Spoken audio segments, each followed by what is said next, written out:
am plainte fekk ko ci maanaam dañ ko daal di wóolu garde à vue ko téye ko fax benn fan ku ci mel ni Cheikh Yérim Seck aussi pareil donc arrestation bu Bougane Gueye Dany ak Cheikh Yérim Seck. loolu intimidation kese la téye leen seen ngir ñu noppi pour bu ñu ko mën a téye. non wala booy wax na nga xam li ngay wax. aussi déet lu tax ñu def leen sans suite dossier classé sans suite mooy la te am na lu ma ci dégg ci suuf sax xaw ma ndax vrai ou faux. non maa ngi gëstu. maa ngi gëstu parce que man je suis de ces types yoo xamante de ces gens de ces personnes yoo xamante ne duñ aventurer ci lu ñu xamul. man lépp lu may wax c'est di mar. c'est très important parce que nguur gi fi nekk moom.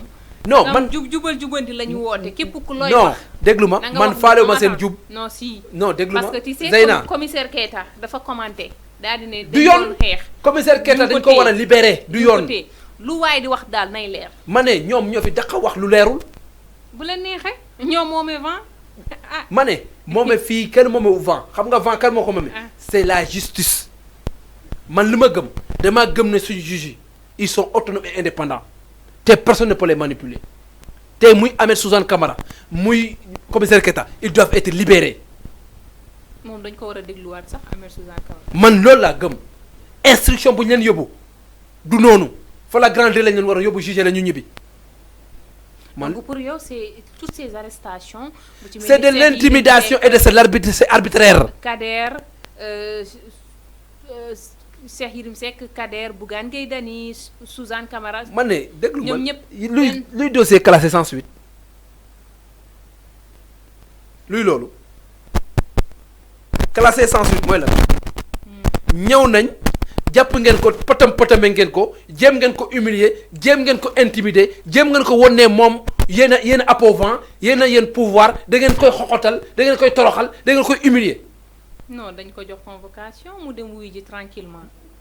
convocation day am plainte. est-ce que amoon na plainte. vous les journalistes. balaa ñu lay convoqué yow yaa may porter plainte mais yow porté ma plainte ñu convoqué ma au nom de quoi loolu mooy lan man su ma la attaqué yow yoonu juge nekku ci xam nga lu ci am solo à moins que xanaa ma attaqué la gaañ la physiquement te loolu sax justice su ko yëgul yow yaa war a dem yëglu parce que ils sont là pour réglementer la vie et lui donner un sens mais soo deful loolu suñ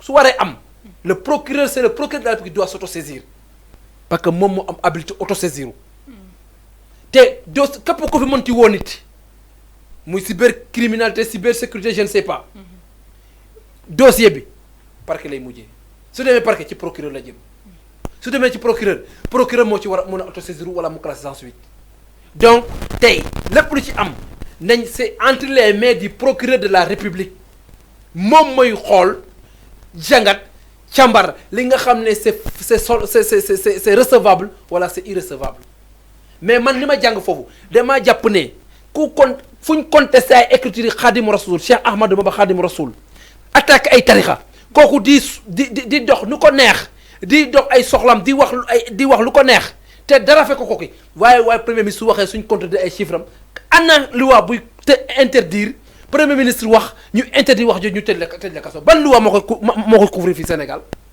wala te am benn article 80 bis boo xamante dafa am te yëguñu ko. yàlla baax na. non loolu nag il faut que ça soit clair. ci arrestation yi on a vu la kii aussi Lat Diop ñu koy jaale bu baax a baax papa mi nga xam ne tey lañ ko doon denc di ñaan yàlla yërëm ko xaree ko aljanna te yeexi ñu moom aussi ci dafa mel ni ci règlement de compte bi la bokk ndax nag Ousmane Sonko du temps de l'opposition avait annoncé ni que Lat Diop na def lu muy def bis bu amee pouvoir. C'était un souhait, un c'est vœu réalisé. Un vœu qui est acquis. Ce n'est que ça. Man jàpp ma ne Lat Diop dañ koo jàpp parce que dafa def man dama jàpp ne c'est une satisfaction à une longue promesse à un long vœu qui a été toujours prononcé dem na fi ba Géejawaay nee ko bu leen am problème su ma faloo rek dinaa ko ne coppet denc ko chose promise chose faite loolu laa gis xaw ma nag le fond du dossier le fond du dossier comme xaw ma ko mënuma ci xuus mais politiquement parlant su ma interprété politiquement parlant c'est en vue de liquidation d'un responsable politique qui dérange man lii laa ci gis. kese laa ci gis. d'accord bu ñu jógee ci arrestation yi honorable Samba Ndong gis nañ ni liste yi daal di nañ leen di publier waaye dafa mel ni dafa am ñoo xamante ne mooy taxaw wàllu dañu daal di contester le fait que Ousmane Sonko bokk ci liste yi ndax moom moo nekk tête de liste li nga xam ne moom mooy parti Pastef. waaw bon maa ngi koy gis ni j'ai eu à lire foog naa am c'est Maguette le doyen Maguette moo porté lii bi la requête là nga xam ne day wax ne Ousmane Sonko il est inéligible mu ngi nii requérant mu ngi nii mu ne réclamation du conseil constitutionnel article L184 du code électoral. Maguette monsieur Maguette Sy né ainsi de suite ak Amadou Sall ils se sont ñëw nañ ne contre Ousmane Sonko monsieur Ousmane Sonko candidat à tête de liste investi sur la liste nationale de la coalition PASTEF aux élections législatives 2017 demeurant à Cité Keur Gorgui après def la procédure attendue par l'arrêté numéro 14/2024 le ministre en charge des élections procède la publication ainsi de suite waaw motif bi mu ngi nii donc c'est-à-dire que ñu ngi wax ne le gars les accusés non détenus s'ils ne défèrent pas à la citation prévue par l'article 257 du présent code sont jugés par contumace par la chambre criminelle. Bon, moi je ne sais pas. De ma juge, te liraguma ko dans le fond. Dama léegi laa ko jot xawma liraguma ko dans le fond mënaguma ci avancer mais fekkee ne c'est irrecevable liste bi yëpp day nermeel titulaire yi. du baax waaw. risque boobu la ñuy risqué. waaw déclare recevable le pourvoi de Ousmane Sonko contre l'arrêté numéro 117 du 8 mai 2023 rendu par la Cour d'appel de Dakar, déclarant par contre irrecevable le mémoire du parvenu déposé le 27 octobre 2023 relatif à l'exception d'inconstitutionnalité de l'article 260 du Code pénal et dit en conséquence il n'y a avoir lieu de surseoir à statuer pour transmettre de l'exception du Conseil constitutionnel déclare fondée la troisième branche du premier moyen tiré de la violation de procédure de l'article 711 du Code de procédure pénale ainsi de suite bon c'est long après mu ne par ces mots le requérant sollicite du Conseil constitutionnel déclare Ousmane Sonko inéligible aux élections législatives du 17 novembre 2024 déclaré nul et de nul effet la liste de non Sonko moom faaw mu dem honorable Sonko non fekkee ne li ñu wax xam nga man du ma juge liste bi gis nañ si les Cheikh Bara Ndiaye waaw non xam nga ñoom ñoo doon wax ne Assemblée nationale Madiambal Diagne non Madiambal intellectuel la loo ko bañ mënti wax xam nga man attaqué naa ko tey loo ko attaqué ndax dafa laal sama président mais c'est honteux dem nekk président ba su gëni compte di nekk tête de liste amoo successeur loolu la wax ma tontu ko léegi yow loo ci tontu man lu ma ko tontu dama ko ne yow daal kenn amul droit daal critiquer Macky Sall kenn du ko laal luy loolu Macky Sall hors état de nuire tamit Macky Sall hors état de nuire wax na dëgg nag Macky dafa waroon bàyyi ko muy succédé fii mu dem doxal ci biti soo demee ay ñi gouverner si jàmm ak salaam xam nga ñun dañuy jàng science politique jàng les grandes coalitions jàng les grands jàng ay idéologie politique soo demee dans le parti chinois Mao Zedong bu mu yoree parti chinois ñaata at la ko yor Deng Xiaoping bi nga xam ne moo ko téye moo ko doonoon ñaata at la téye woon Zhou Enlai ñaata at la téye woon son parti Che Guevara ñaata at la téye woon mouvement ainsi de suite ainsi de suite yooyu ça ne tient pas la route lu ci am solo mooy ne un leader politique tant que tu as la confiance de tes militants et de tes sympathisants tu es de fait leur président de parti pourvu que maintenant yow nga dem bëgg nga wala bëggoo mais tant que yaa ngi bëgg te ngay am confiance ñi la bëgg yow tu es toujours le leader naturel te ñun nag Macky lañ bëgg Macky mooy suñ candidat. am ngeen ci droit de. képp ku gis leneen fekkee nag ñoom dañ doon bëgg faxas Macky Sall pour ëllëg am kuñ propulsé mu toog mais Madiambal il a toujours défendu Macky aussi. il a toujours défendu Macky mais il est parti ailleurs. parce que loolu moom. man xam nga lu ma gis moom dafa mel ni looloo ko jural yenn coow. c'est dans la famille des oiseaux migrateurs rek qui s'envolent au gré du printemps politique. il y a des oiseaux migrateurs en politique. et récemment loolu moo ko coûté le fait que mu bëgg génn réew mi ñu téye ko di ko laaj. passeport boo xamante ne moom ci boppam nee na yorul passeport. non man loolu dama koy condamné gis nga nit mënu kilifa. gis nga nag dinaa la wax leen. képp kuy jéem a xotti worma nit. billahi wallahi wal kitab yàlla dina xotti sa worma ba ci ndar kam. ndax dañ ko wax ci alxuraan nee na même nit soo ko xamee lu ñaaw. nëbal ko. waaw waaye du Sénégal de. non déet bul wax Sénégal de ay Sénégal la de parce que am na ñoo xamante ne ba ilaa yawmi diin am na lu ñu xam man.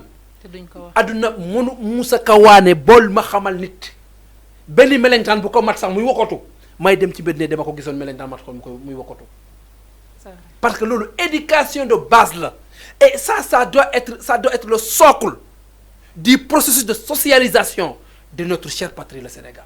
D'accord donc Macky Sall il est dans tous ses droits nekk tête de liste. Macky il sera tête de liste il va venir battre campagne il va gagner les élections législatives loolu la yàlla dogal loolu la yàlla Sénégalais bëgg Sénégal ñooy soxla changement te loolu day am loolu nag ku ko bañ xoolal yaa xam. Cheikh Bara Ndiaye biir assemblée nationale. Cheikh Bara Ndiaye dafa xeexal Pastef c'était normal que Sonko dugal ko ci inclure ko ci biir. xanaa kon amul appel d'offre ak condition pour d'éligibilité ci seen parti ñoom. Cheikh Bara Ndiaye gis nañ fi mu attaqué Sonko ay attaques yu garaaw de. non loolu du dara loolu c'est du politique comme yéen ñëpp loolu ngeen di def. ah déet man de wax dëgg nekkuma ci yooyu man. ah Mimi Touré ngi nii ànd ak ñoom nekk autre ñoom la ñoo doon wax ne nit yi système yi. ñoo doon wax ne soxla waa système. non maanaam c'est pas waxuma sa côté bu mais maanaam tey politique mën ngeen xeex suba ngeen ànd yéen moom gis nañ lépp. ñun xam nañ loolu ñun waa APR ñun waa Benno Bokk Yaakaar. parce que quand tu écoutes Mimi Touré qui parlait. et non déglu ma man ne la ñoom Mimi Touré sa dernière sortie il a tapé fort Macky Sall da ko sànni xeer bu baax a baax. non Macky Sall moom képp ku mu sànni xeer am na benn doomam bu toog mën na sànni xeer nag te xam fu muy dog teg xeer yi.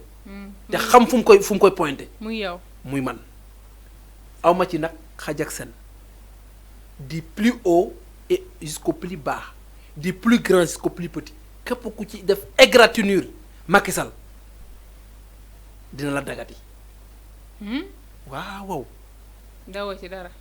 amul lu ma ciy xëf amul lu ma ciy daw amul lu ma ciy ragal Macky Sall daal képp ko bëgg jàmm nañ bay Macky Sall mu doxal ñoom ñuy doxal. gis nga man tant que ñu ngi bay Macky Sall ñoom ñuy doxal sama yónnee ko ci seen affaire